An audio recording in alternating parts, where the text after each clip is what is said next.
राधे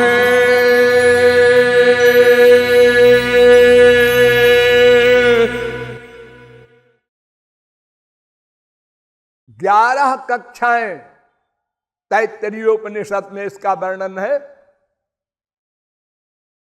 दूसरी बल्ली के 8वां अनुवाक।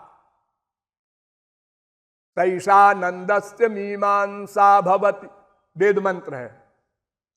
अगर संसार भर का कोई राजा हो, एक देश का नहीं, सारे संसार का एक राजा हो, युवावस्था हो, स्वस्थ हो, विद्वान हो, रूपवान हो, गुणवान हो, जनता अनुकूल हो, यानी सारे गुण उसमें हो। आज के युग में तो हर देश के अलग अलग प्राइम मिनिस्टर, प्रेसिडेंट, राजा हैं, लेकिन प्राचीन काल में प्रियव्रत वगैरह, ध्रुव प्रहलाद वगैरह संपूर्ण विश्व के एक राजा थे। तो उस राजा को हमारे मृत्युलोक का सबसे बड़ा सुखी आदमी समझना चाहिए। वही नहीं हो सकता वर्तमान काल में।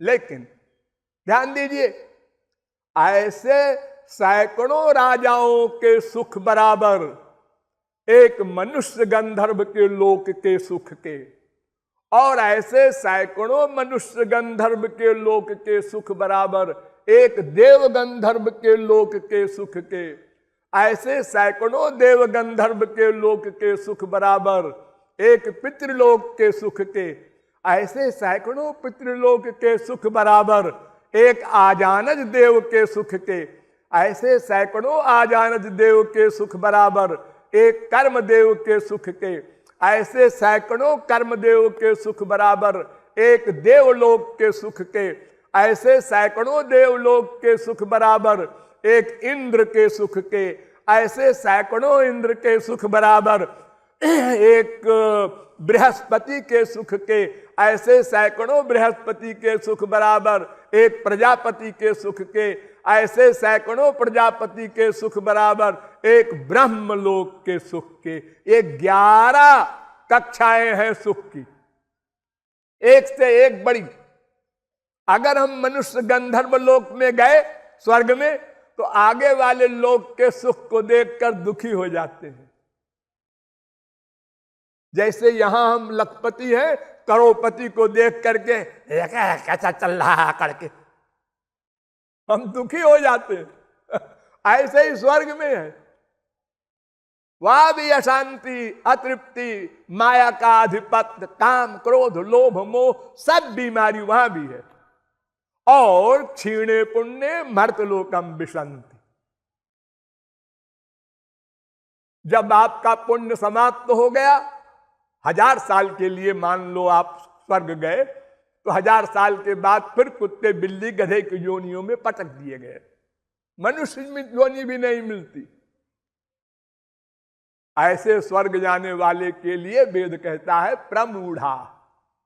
वो घोर मूर्ख है जो स्वर्ग के लिए यज्ञादिक करके, साधना करके इतना परिश्रम करते हैं। आपकी गीता कहती है, ते तम भुक्त्वा स्वर्गलोकम विशालम क्षीणे पुण्ये मर्तलोकम विशंति। वो विशाल स्वर्गलोक का सुख भोग करके फिर चला आता है मृत्युलोक में। जैसे कोई minister, prime minister, chief minister हुआ और फिर उसके बाद वो उसकी सीट छिन गई, तो कितना दुखी होता रहता है वो। कब आएगा वो चांस, आएगा कि नहीं आएगा। ऐसे ही स्वर्ग से गिरने के बाद होता है हाल जीवों का।